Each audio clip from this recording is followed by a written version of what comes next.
Сәлем достар, сіздермен бүгін маковый булочка дайындайтын боламыз. Ең алдымен жұмыртқамызды, қантымызды және де сүтімізді алып, жақсылап араластырамыз. Жұмыртқамыз взбиваться еткенше, үстіне ұнымызды қосып,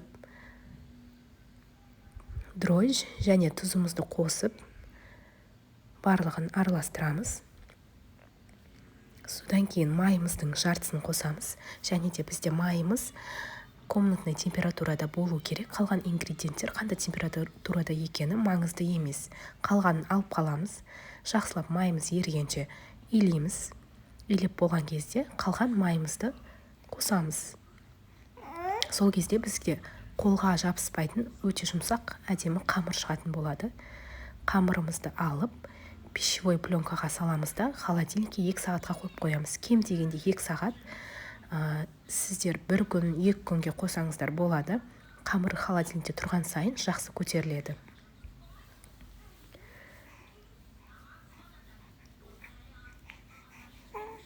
Холодильникте тұрғанша біз макымызды дайындаймыз.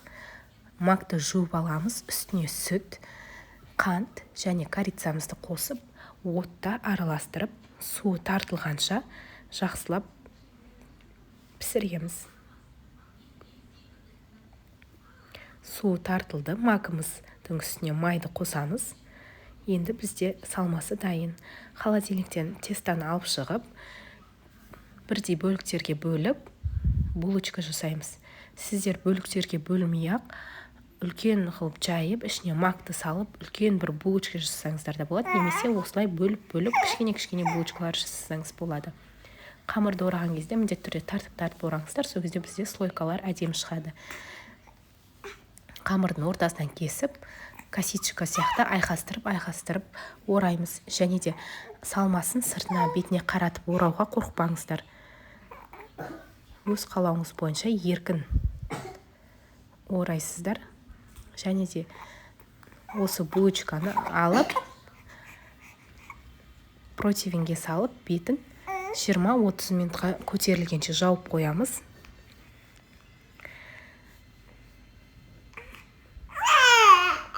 Булочкамыз көтерілген кезде алып 180 градуста пеште қыздырамыз. Міндетті түрде бетіне жұмыртқа жағуды ұмытпаңыздар. 180 градусқа пешке салып пісіріп аламыз. Өте жұмсақ, әдемі үгітілген булочка шығады бізде. Міндетті түрде дайындап көріңіздер. Ас болсын.